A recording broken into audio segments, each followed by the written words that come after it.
What's up, guys? Your boy D-Dog here. So this is going to be a two-part video. So if you don't want to watch this, stay tuned to the next video that I'm going to do, which will actually be a vlog.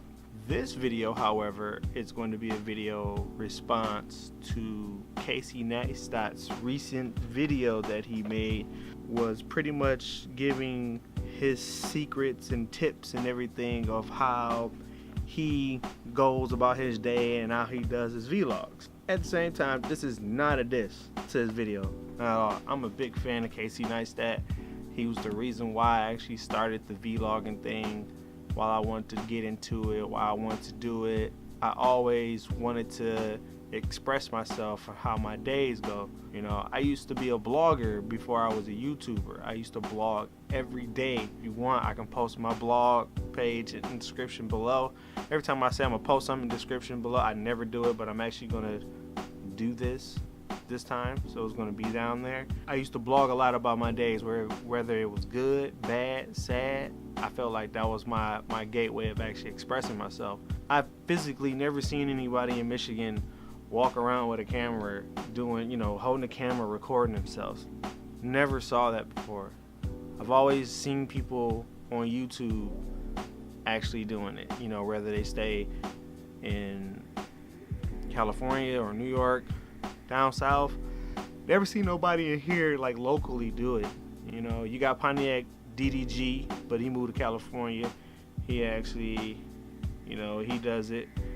And I don't know, man, but let's get started. In the beginning, as you can see, he brought up, the main part of actually creating a vlog, and he said it's a story. And you can tell he brought up, setup, conflict, resolution. My day is so crazy. The only way that I can come up with an actual story, like a legit story, is like when I'm at work. I could break up a story of how to fix something, what's the resolution, the conflict, and then the resolution. But when I get outside of work is when I don't know like what beholds. I have my camera, I don't know what's going on. And I think I explained this in one of my videos that I don't know what makes a good story when you don't have your day fully planned out as to what you want to do. What if you're a vlogger that just points and shoot everything that happens throughout your whole day, but you don't know exactly what's going to happen? And my question to Casey is, if he ever sees this video, how, as a vlogger, as an up-and-coming vlogger, how can you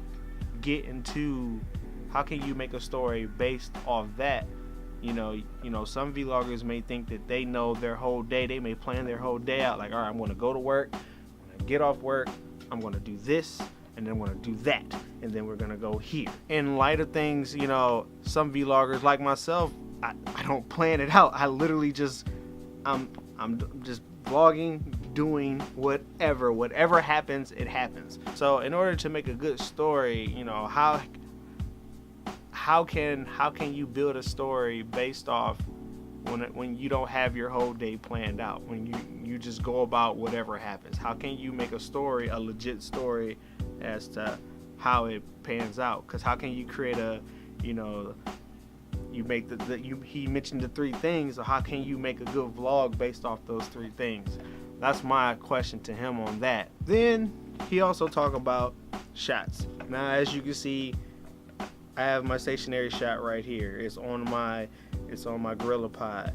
And yes, he has the wide angle, and he explains that, you have the wide angle where like you're kind of here with me. So if I pick this up and I'm actually going about my business, you can actually see exactly what I'm doing.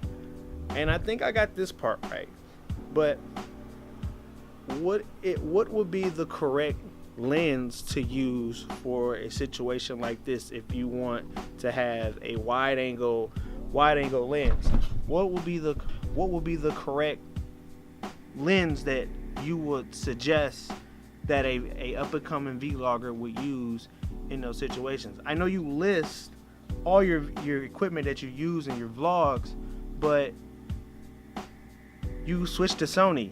So for the Sony people, what do you use? Right now, I'm using a Canon 10-18 4.5 5.6 That's what I'm using right now, and I love it. You know, I feel like I can grab everything, you know, wide lens, you know, and I like it. But that's my question regarding, you know, the shots.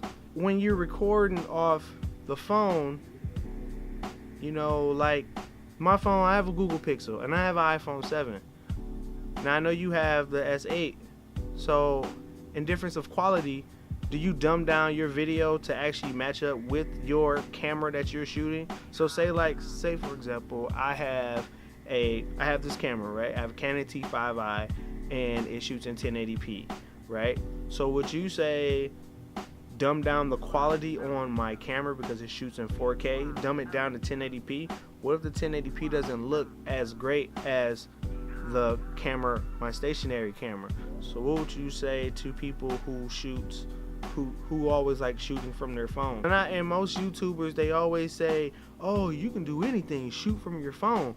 But let's just be real. Would you want to watch a quality, you know, if I shot from my phone in 1080p, and Android used to be known for having choppy footage, you know? So that's just my question to you regarding as the stationary shots and everything. And then last but not least, he brought up actually about, you know, being narrative and being positive. Look, I don't be positive in my videos. I actually just be straight up. So my question to Casey is, how can, let's say for example, I've been shooting all day, okay? I've been shooting all day. Let's say I got like tons of footage of, let's say for example, today I got like 8 hours full of video, right? How can I fit a whole day worth of video into like 8 to 10 minutes? It's frustrating. I have no video background. I have no, you know what I'm saying? I think almost every YouTuber don't have a lot of video background knowledge or anything. They slowly learn as they go. How do you guys do that? Like, I know you probably got like tons of footage. Let's say you recorded a whole day and you got like probably like 4 to 6 hours worth of footage. How do you combine it into 6 to 9 minutes of just footage? How do you pick and choose which is good? And he was right about the being so positive where it sounded like bull crap. Because let's be honest, like certain YouTubers do post, like they sound too, you can tell when someone's just sounding too happy. It gets frustrating that, you know, people pick up on it. You know, they don't pick up on it. Like when I watch certain vlogs, I actually see, like, I can sense the bullshit in people's vlogs. That doesn't matter, but it just, I would just want to know, how do you do it? And then I'm about to pull a you. How do you do it, Casey? How do you do it? Anyway, I'm gonna end this video response on that note. If he sees this video, what's up? How you doing? I need a haircut. Respond if you want. I actually tweeted you, letting you know that I was gonna do a video response. Since YouTube decided to take the video responses away, I decided to do my own video response to your video. I hope you watch it. You have permission to add this to your video if you want. I don't care. And if you want to respond to my questions or whatnot. And I think, you know, as for up and coming vloggers, I think it's something that people should know, you know, just to get a basic concept of as to what to do. Like literally, I just picked up the camera and I just started going. I used to just do videos off my webcam, and I just said, you know, I'm gonna get me one of these cameras, and then I'm gonna just shoot my days. Thanks for watching this video. Comment, like, subscribe, and thanks. Peace.